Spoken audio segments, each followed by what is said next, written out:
Ah, Magandang gabi po lahat sa inyong mga kaibigan. Ako'y nandito ngayon, hindi parang sumagot sa mga narinig ninyo. Hindi na kailangan sagutin yon. Kayo na po mismo ang maghusga, magdesisyon kung tama yung narinig nyo o hindi. Meron po tayong kasabihan sa mga sabongero na manok lamang po ang nag-aaway, hindi mga sabongero. Tama o ba yan? Mga kaibigan, meron tayong kasabihan na ang nag-aaway ay ang mga manok lamang, hindi po tayo. Tama o ba yan? Pues, wala na po akong sasabihin kundi, wala akong inaaway, ayoko na may kaaway. Pag may isang tao ay ayaw makipag-away, hindi ibig sabihin takot, kundi sa akin, ilalagay ko lang sa ayos ang dapat na gawin po natin. Magsabong tayo, mag-enjoy po tayo, at maraming salamat po sa lahat ng nag-comment sa Facebook, ang mga tumawag sa akin na ako po'y dinedepensa.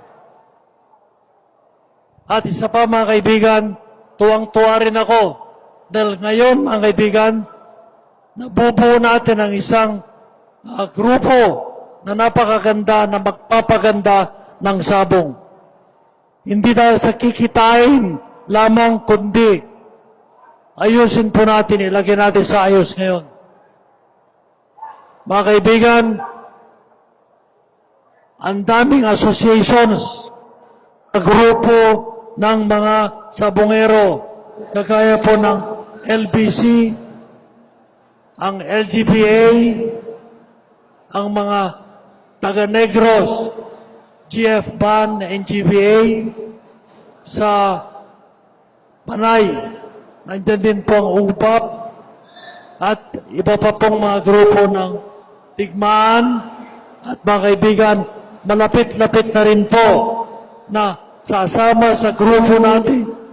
Sabi ko natin, dahil po, malapit na rin pong sasali sa grupo natin ang Bakbakan Group.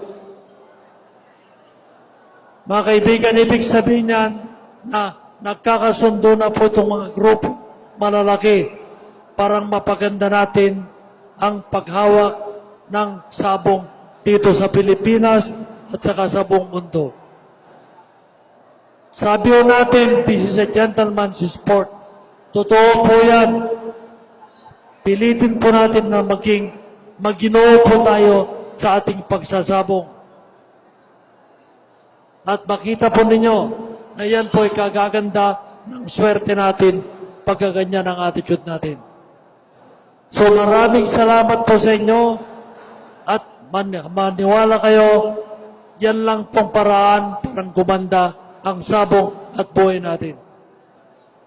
At isa pa mga kaibigan, maraming salamat lahat sa lahat ng naniniwala sa aking pagkatao. Salamat. Salamat po. At gagawin ko na magagawa ko, parang hindi po ako mapahiya sa inyo. Maraming salamat po. God bless you.